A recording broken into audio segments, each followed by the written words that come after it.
Good morning, everybody. We're grateful for you being here today. Today we are looking at Isaiah chapter 13. One thing I want to talk about before we get into the text this morning is that chapter 13 is going to be a shift in the focus within the book of Isaiah. In chapters 1 through 12, the messages have all been geared toward Judah and Jerusalem. Even though in chapters 7 through 12, in that long message in the days of Ahaz, you have the message being about partly the northern kingdom of Israel and the coming of Assyria and all those kinds of things, the message is directed toward the people of Judah. In chapter 13, you see a shift take place. The messages detailed here are not going to be specifically about Judah and Jerusalem, nor are they going to be specifically to Judah and Jerusalem. We will have gone from a national purpose or intent to an international purpose. And so you're going to have messages. Chapter 13 is going to be about Babylon. Chapter 15 is going to be about Moab. There's going to be other messages to the nations round about. There's going to be those to Egypt, and so on and so forth as you go through the next several chapters.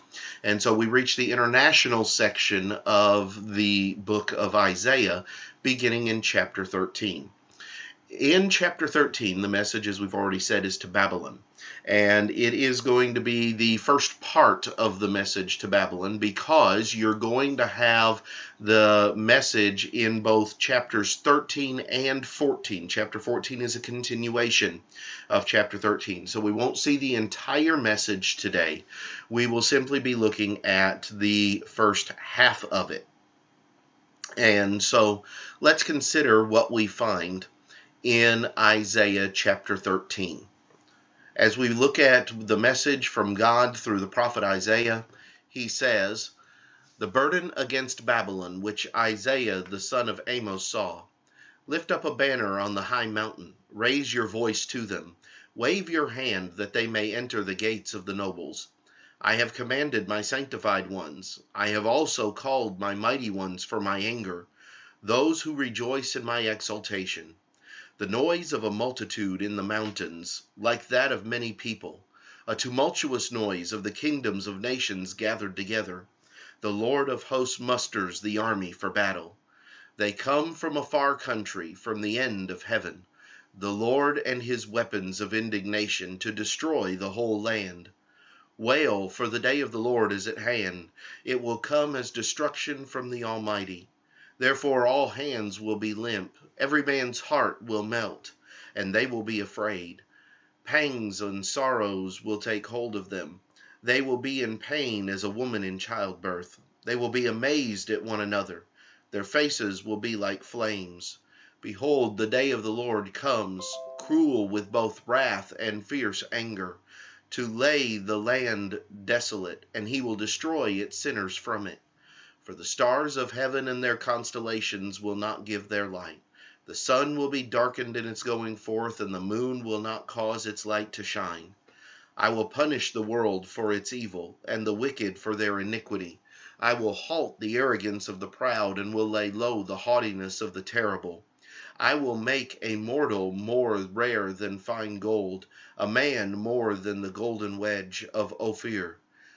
Therefore I will shake the heavens, and the earth will move out of her place, in the wrath of the Lord of hosts, and in the day of his fierce anger.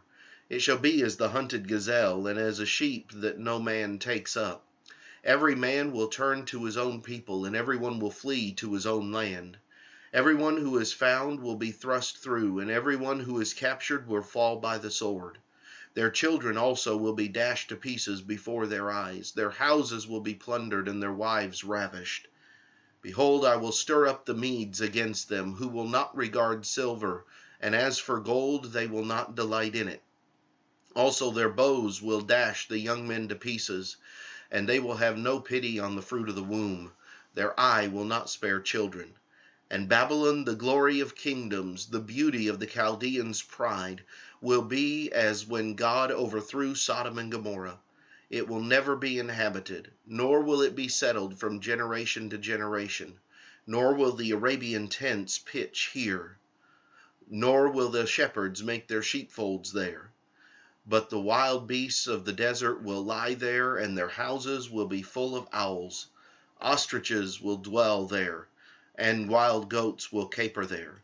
The hyenas will howl in their citadels, and jackals in their pleasant palaces. Her time is come near. Her time is near to come, and her days will not be prolonged. Here in chapter 13, we have the message of God to Babylon, and it is a message of coming desolation that is going to take place. And God will even lay out, and we'll talk about this tomorrow in examining the lessons from the chapter, God will not just lay out that desolation is coming, but also the hands by whom it will come. Just as he talked about Assyria being the ones who are going to plunder Egypt, or who are going to plunder Israel and Judah, you're going to have the message here about just exactly who it is that is going to take these things out. And that's one of the important messages of some of these prophecies, is it's not just these generic, vague statements, but rather Isaiah is prophesying well over 150 years ahead of time the demise of the people of Babylon. And so see those things for the value that they have in biblical prophecy and interpretation. Our time is up for today. We will be picking up tomorrow with some lessons from chapter 13. Hope that you'll join us then and that you have a great day.